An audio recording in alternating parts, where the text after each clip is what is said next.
Magandang araw po sa inyong lahat mga kababayan at eto nga mga karabin natin, takot, nako, finish na, ubos na, aba, kapapasok lang, takot na takot kay BP Sara, BBM, niligaw ang flood control, daming drama, nako mga kababayan, naibalik na nakaw, kakarampot lang, ayan po ang ating pag-uusapan sa video ito mga kababayan.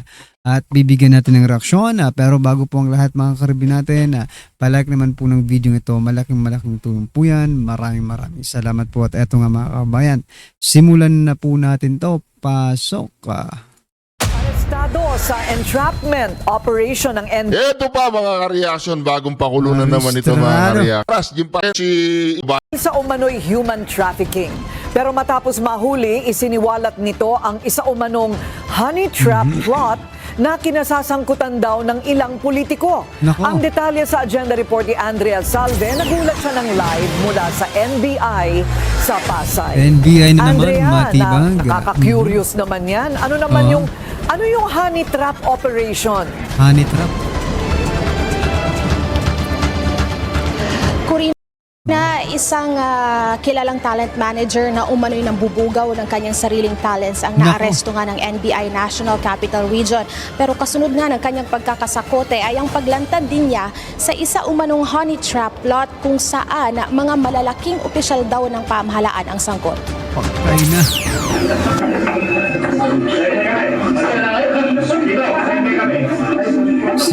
Sino kayang malalaking official ito? Pagkatanggap mga ng kababayan? marked money, agad na pinasok ng mga operatiba ng NBI NCR ang kwartong ito sa isang sikat na hotel sa Maynila. Naku, Nahulog na mani kasi ang- sa kanilang patibok ang kilalang talent manager na subject ng entrapment operation dahil sa umano'y pambubugaw sa kanyang 5 alaga. Hindi niya alam na undercover agents na pala ng NBI ang kanyang katransaksyon. Grabe, no? Malalaking politiko. Sino kaya ito? Pwede bang Bago ang pangalanan niya? pag-aresto, nakuhanan pa ang sunod-sunod na pagpasok ng biktimang mga babae sa kabilang silid na nagsilbing waiting area para sa mga ito. Ay, Ayon sa grabe. NBI, bago ang mismong operasyon, personal pa raw na nagpadala ng mga litrato ng May naalala tuloy ako mga kababayan dito po sa mga chikading na ito, mga karabin natin. Kasi di ba, sabi po ng 18 Marines, di ba? Si Erwin Tulfo, naalala ko tuloy si Erwin Tulfo mga kababayan. Si Rafi Tulfo, ayan mga kababayan. Yung mga Tulfo, di ba? Robust King, tinawag ng Robust King eh. Di ba? Yung isyong yan mga kababayan. So naalala ko lang, gusto ko lang banggitin. Kasi naalala lang natin, di ba? Rafi Tulfo, pinapipili pa si Rafi Tulfo kung anong karne ang kanyang kakainin mga kababayan. kanyang mga alaga ang sospek Grabe. para umano pagpilian ng kliyenteng undercover agents. Na- Naglalaro umano sa 40,000 hanggang 100,000 pesos Wow. ang presyo ng inaalok na mga serbisyo, kabilang na ang umano'y trophy services na pwedeng humantong pa sa pakikipagtalik. Pero kasunod daw ng kanyang pagkakaaresto ay ang kanya ring pagpiyok sa isa pa umanong mas malaking plano. Kinontrata raw kasi siya ng isang dating mambabatas para i-frame si Dating mambabatas mga kababayan. Executive Secretary Ralph Recto sa isang honey trap plot. Gustong gamitin tong grupo na to para magano ng character assassination yung parang term na ginamit. Si former Congressman Jing Paras, siya yung Babay, teka lang. Kilala po natin si Congressman Jing Paras mga kababayan, no? Na talagang kritiko ng administrasyong ito. Kritiko po siya ng administrasyong ito. Ano ba ito? Talaga bang totoo ito or drama na naman ito mga kababayan? yung kumausap. Grabe, Kumontak dito ka sa... Magaling ang pagkakaplano kung ito ay totoo mga kababayan. Ito sa PIP, itong nagbubugaw nito. Ang tawag ko dito si Epstein. Base doon sa kwento nung inimbestigahan, sasabihin daw na si Executive Secretary kumukuha doon doon sa bugaw na to at Yari ka kay Vilma Santos, Yari ito, pilit silang mag-drugs, tapos pipilitin din sila na magkaroon ng mga Aba, kung ganyan mga kababayan ay dapat pong magpa-hair follicle test din. Ha? Itong si Ralph Recto para magkaalaman kung totoo ba or hindi, mga kababayan. Di ba? Sexual activities. Lumalabas pa sa sinumpaang pahayag ng suspect na isang incumbent congressman umano ang financier ng naturang plano. Ibig sabihin, nanunungkulan pa, mga kababayan. Sino kaya ito? Pangalanan nyo nga. 4 na babae raw ang kinontrata at kasama ang bugaw na talent manager ay susuhulan sila ng 1 milyon bawat isa. 1 milyon. Siguro may Grabe ugnay naman. na namin to Baka sa galingin sa flood control, mga kababayan, ha? destabilization. So we will investigate this. Mga walang Grabe, no? Destabilization, okay? Destabilization na naman si Matibag. Alam nyo, gusto nyo lang talagang mawala sa landas nyo si former Congressman Jing Parase dahil napakaingin ng taong yan, di ba? Napaka active na kumbaga kritiko ng administrasyon ito, mga kababayan, no? Kumbaga may pangalan. Oo, may pangalan po yan eh. Ha?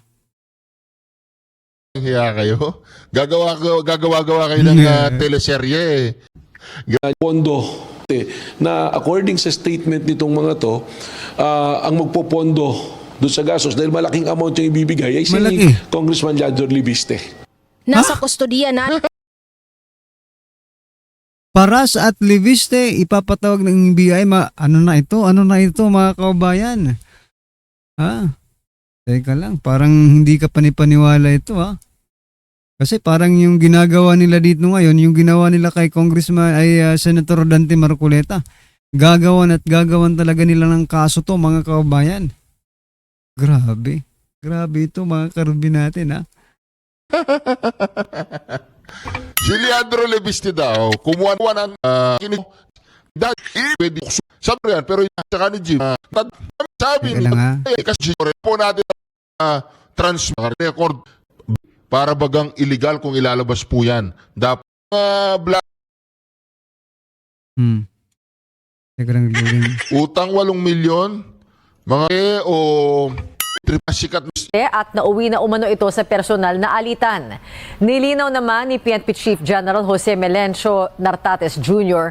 na walang ibang vlogger na sangkot sa krimen at wala ring kaugnayan ang pagiging political vlogger ng biktima.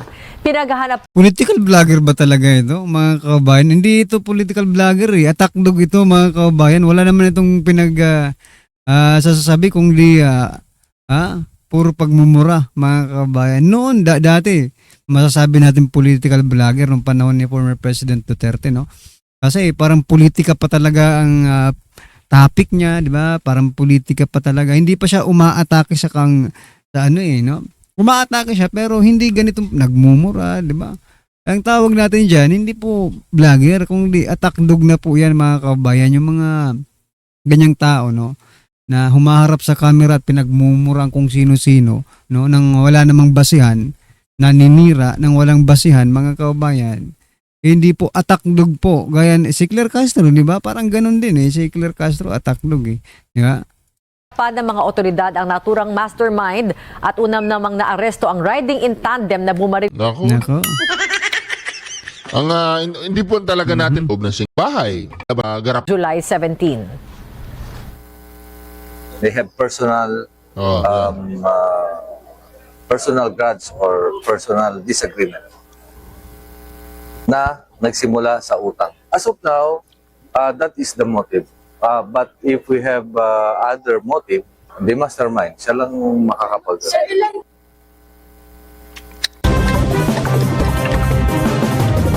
Grabe po mga reaction.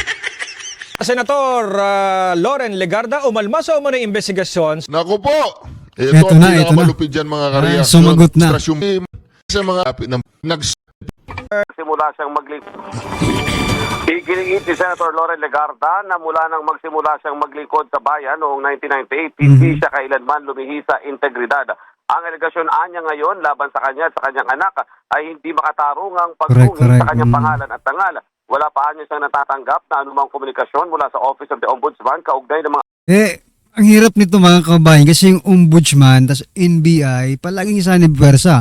O unahin ng NBI, no? Or kung sino man sa kanila mauna, din ipapasa sa isa't isa. Ngayon, alam naman po natin yung karakas ng mga ito, mga kababayan. Ha? mga tinanim po ito ng administrasyon sa mga posisyong yan, no?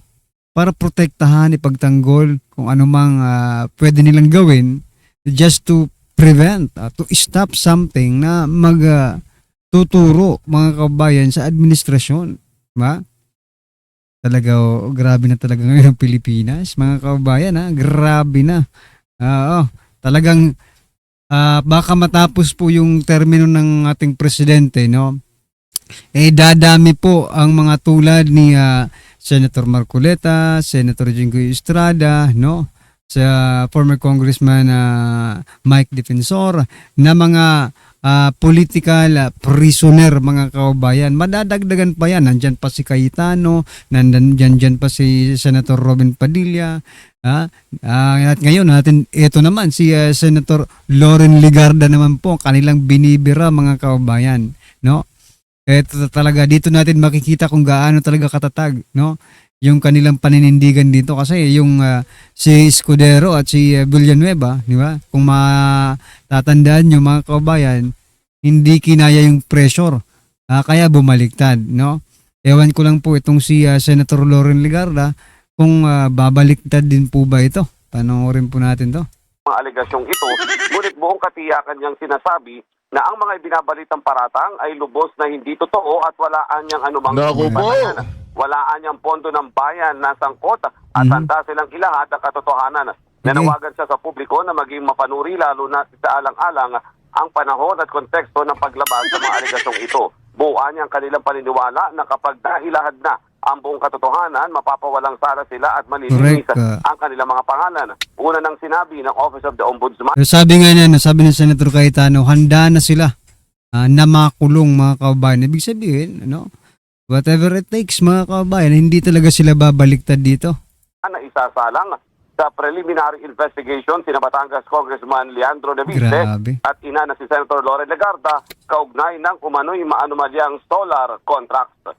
At yan, ang balitang kumpirmado. Takot na takot talaga sila dito, mga kababayan. No? Nakikita natin kung gaano sila natatakot. Kung hindi ka naman natatakot at gusto mo lang lumabas ang katotohanan, hindi mo na kailangang manggipit pa ng mga kasamahan ninyo. Di ba? Oo. Kung hindi kayo natatakot, kung wala kayong kinatatakutan, no, hindi na ninyo kailangan pa na manggipit ng inyong mga kasamahan. Pero I think, by this gesture, mga kababayan, na ipinapakita nitong administrasyon, no? Ito po ay nagpapakita lamang, mga kababayan. It indicates, no, na natatakot po sila dito sa mga maaaring lumabas na mga investigasyon, mga kababayan. Ito ang Radyo Patrol, Robert. Ako, mga karyasyon. Grabe na ito. Itong si Opo, mga karyasyon. Actually, ako mga karyasyon. Million pesos.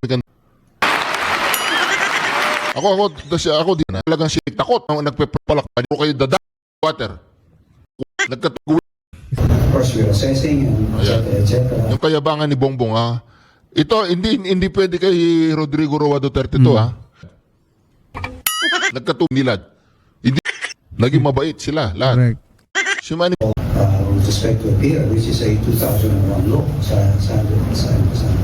in any operation that involves transmission from point A to point B will involve some process. That's the way it is. When you push electricity through the copper wires, there'll be a resistance. The longer the lines are,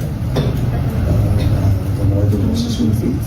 Wala, kung si President Duterte ito, mga kababayan, hindi na kakailanganin pa ang meeting na yan. Sasabihin niya lang, mga kababayan, gagawin nyo ba o ititigil ko ang negosyo dito sa Pilipinas? Ganun lang yung kadali, mga kababayan. If you are a strong leader, yun lang ang gagawin mo. Pag hindi nila sinunod yung kagustuhan mo or ng taong bayan, tigil na sila ng negosyo dito sa Pilipinas. Di ba? Ganun lang naman ganun lang kasimple yan. Kung ang ating presidente ay may kamay na bakal, kaso nga lang very weak. Imbes na siya ang mag-control dito po sa mga hinayupak na mga oligarch na ito, siya pa po ang sinisermonan, no? Tingnan nyo, di ba? Siya pa nga yung ini-explain pa siya. No need for explanation mga kababayan. As long as, di ba, you're a strong leader, may kamay na bakal ka, tiklop ang mga yan, di ba? It is not a question of inefficiency. It's just the way it is. There's a cost to it. So the real question is who bears the cost of. And how much of it, especially? I think we do have an idea. I think to say that we don't know, we do have an idea. If we were to say January 1, no more system losses, we will. And they're telling us to eat the losses arising from the system loss within our network. There are also system losses from the gate of the plant to the grid, from the grid to the router, to the various electric cooperatives and Itong system loss mga kababayan, sa laki-laki ng kinokolekta ninyo, hindi pa sapat yan para kumuha kayo ng ilang porsyento, di ba? Diyan sa bill na yan para sa system loss mga kababayan. Hindi pa ba sapat yun? O sabihin na natin, kumita kayo, kahit kaunti lang ng kita ninyo, ilagay ninyo sa system loss. Sa bawat bill, mga kababayan, paldo pa rin kayo. O, wala ano talaga no? Business is business sa kanila. Whether or not, magandang ekonomiya or hindi, naghihirap ang taong bayan or hindi. There is no such consideration para sa mga businessman na ito, para sa mga oligarkong ito. Kaya dapat lang ganun ang gawin Kung si former president ito, ganun talaga ang gagawin ito iso-shoulder nyo ba yung system loss na yan or tigil negosyo kayo sa Pilipinas, di ba? Sa ibang planeta na kayo, magbenta ng kuryente, provincial distribution utilities. Anyway, ano pong masasabi niyo dyan mga kabayan? Just comment down below at eto. Naibalik na. Nakakarampot lang. Pasok, Atty. Topacio. Ayon sa mga reports, yun daw nagbalik ng mga pera ay wala nang criminal liability. Nako. Wala nang pananagutang kriminal. Ay, Saka grabe. kukurampot na pera. That's So, unfair. natatawa ako, binida pa ng Binida pa. Department of Justice. Meron daw 841 million mula sa mga anomalya sa flood control na naibalik sa Ingat Yaman National ng ating Treasury. bansa, o yung National Treasurer Oh. sa Kamanang Bayan. Opo. Teka muna, 841 million. Tama ba yun? Teka, Tama ba wala yung pang amount na 1 yan? billion. Wala. Wala. Magkano ba ang nanakaw? Trillion po. 1.2, 1.3 Aray mo. trillion! Yun. Aha. Eto, wala pang isang billion! Billion. Yes. Wala pang isang proyekto ito Oo nga. Niloko na naman ang taong Pampalubag bayan. lang yan. Pampalubag Hindi, loob. tama naman po, in fairness to the President, na dapat talaga na maibalik sa kabanang bayan Correct. Opo. yung mga nanakaw. Ngunit unang-una, eto kakurampot Kakulagot. Gati nga. Ano ba naman yan? Ibinida nyo pa. Binida pa sa zona. Number 2, uulitin ko, baka hindi pa rin tumitimo. Kasi di ba lagi nating sinasabi na ito, titimo Titi mo. sa inyong kaisipan. Will retain to your mind. Yan. Oh. Yaong restitution na yan ay hindi po yan ang paraan para kunin ang nakaw na yaman.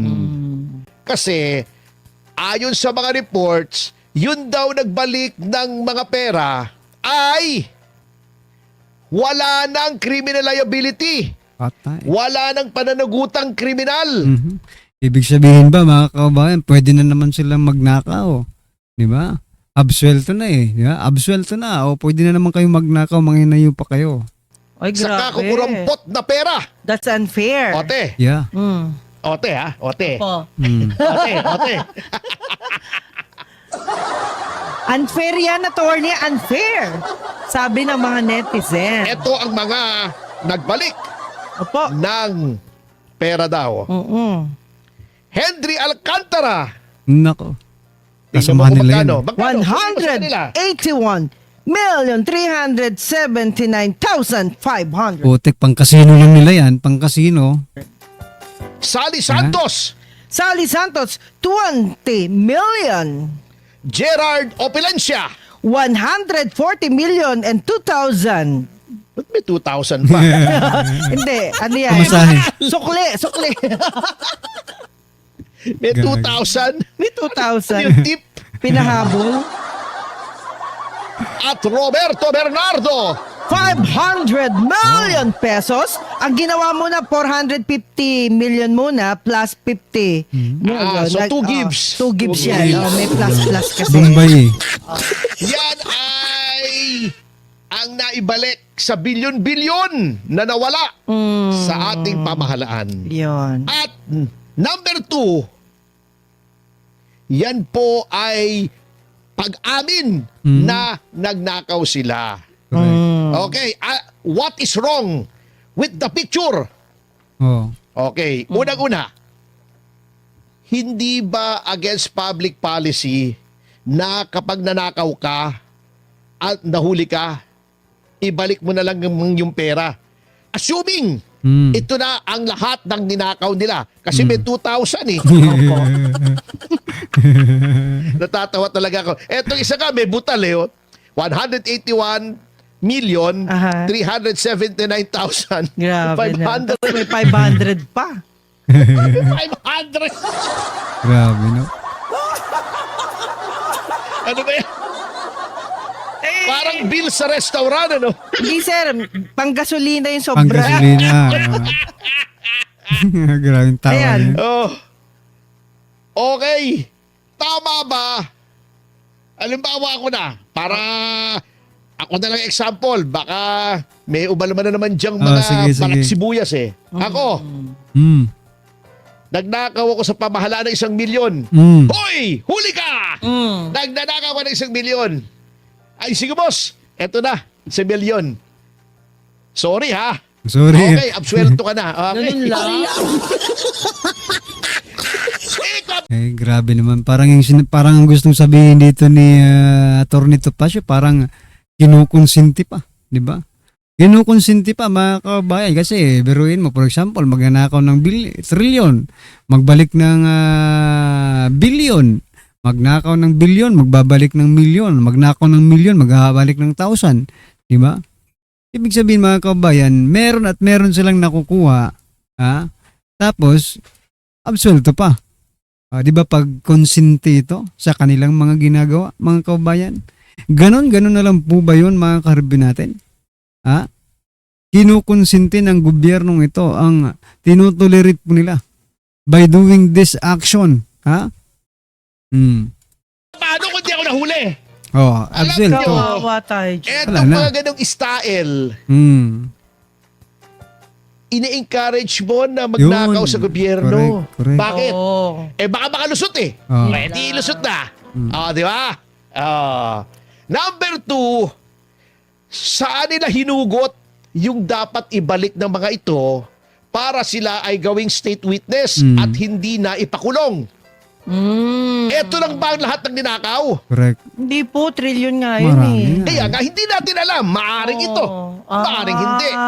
Kung hindi ito ang lahat ng nikakaw, ibig sabihin, yung sobra na ninakaw sa ibinalik nila, saan napunta? Di ba? Kanila na? Nagamit Kanila na. po. Kanila na. Baka lang. So, okay. So, binili mo yung pagiging state witness, yung hindi ka na makukulong, binayaran mo, may natira pa sa'yo. Di nakinabang ka sa ill-gotten wealth. That is against public policy. Bawal po yun. Ni piso ay hindi maaring makinabang ang kahit sino sa ninakaw na yaman. Opo. Against public policy yan. Oh, di ba? Number 3, siyempre, ito mga to, di ba, ang kapalit niya, pagiging state witness. Opo. Absuelto ka na. Mm. Turo ko na lang kahit sino. Magbabanig ako ng konting pera, magtitira ako para sa akin, ituturo ko kung sino-sino. Hindi lang basta pagtuturo yan, mga kababayan. No? O sige, ito, ito, magbabalik ako ng pera. O anong gagawin natin? O ito yung script mo, sundin mo yung script mo. Ha?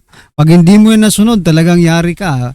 Lahat ng nanakaw mo, kukunin ko. Diba? Kukunin ng gobyerno. Pero kapag nasunod yung script na ibibigay sa'yo, lusot ka na. Absuelto ka na. Parang ganun lumalabas yan. Ito talaga, nagsabi sa akin na magnakaw ako. Absuelto na ako. Oh, Damage yan. Nakinabang ka na. Paano mo nalabang ito lang? At tulad ditong 500 million, yan pa lang talaga. Sino nag-audit niyan? Yun. Saan mo hinugot yung figure Amount na yan? na yan. Hinugot mo sa puwet mo. Oo. Ang isa pa dyan, mga kababayan, kung totoo nga ba yan, di ba? Totoo ba talaga na nagbalik sila? Nasaan na po yan? Di ba? Nasaan na yan ngayon? Baka mamaya hanggang ano lang yan, hanggang salita lang, isinulat lang, mga kababayan, pero wala pala doon. Di ba? Kailangan i-trace po ang mga perang yan kung saan na pupunta. Di ba? Baka mamaya kinuha nila dito, pinalusot nila sa kabila, at the end of the road, mga kababayan, sa packet pa rin nila pala mapupunta yung inayupak na yan, di ba? Lugi ng taong bayan. Number 4 o number 5 na ba? Mahina ako sa math kaya nagloko eh. Yung mga ganyang style na magbabalik ka, that is fertile ground for corruption. Anong makapagpipigil? Hindi ko sinasabing nangyari. Pero maaring mangyari na eto, Undersecretary ako ng DOJ, ASEC ako ng DOJ, may lumalabas na issue. Hindi ko alam kung totoo o hindi. Opo. Narinig ko lang naman. So, inuulit ko, hearsay ito, marites ito, pero hindi naman po tayo korte. By way of public interest, kailangan nating sabihin ito, mayroon daw mga tao na sila ang namamagitan, mga middlemen, mga go-between. Ayun. Sa DOJ or Ombudsman at saka doon sa mga gustong magsoli ng pera. Ayan. Ba't may middleman? Ano yan? Bilihan ng bigas sa mga magsasaka. May middleman. Di ba? Ano ba naman yun? Yun lang. Alam nyo na yan. Alam na yan. At kaya mga kababayan, paulit-ulit naming sinasabi, hindi po yan pinahihintulutan ng batas dahil sa mga dahilan na aking sinabi. Okay. May mga nagsasabi, di ba, bumanat tong si Erwin Tulfo ba yun? O si Boying Remulla, nung DOJ secretary siya. Sabi niya, pwede ba naman? By the way, happy 1,000 viewers sa DCR YouTube po ba yan? Ayan. Thank you so much. Palaki lang, palaki. Matuloy ko lang kay Remulla. Di ba sabi sige niya po. nung DOJ secretary pa siya? Opo. Ano ba naman yan gagawin naming state witness? Hindi mababawi ng gobyerno yung ninakaw sa kanya. Mas Kaya malaki dapat pa. may restitution. Sinabi naman ni Erwin Tulfo, kahit wala sa batas yan, hindi ba dapat bendalo? Bendalo. Yes, sir. Malaking kaloko. Yes, sir! Yes, sir! Yun agad yung response. Yes, sir.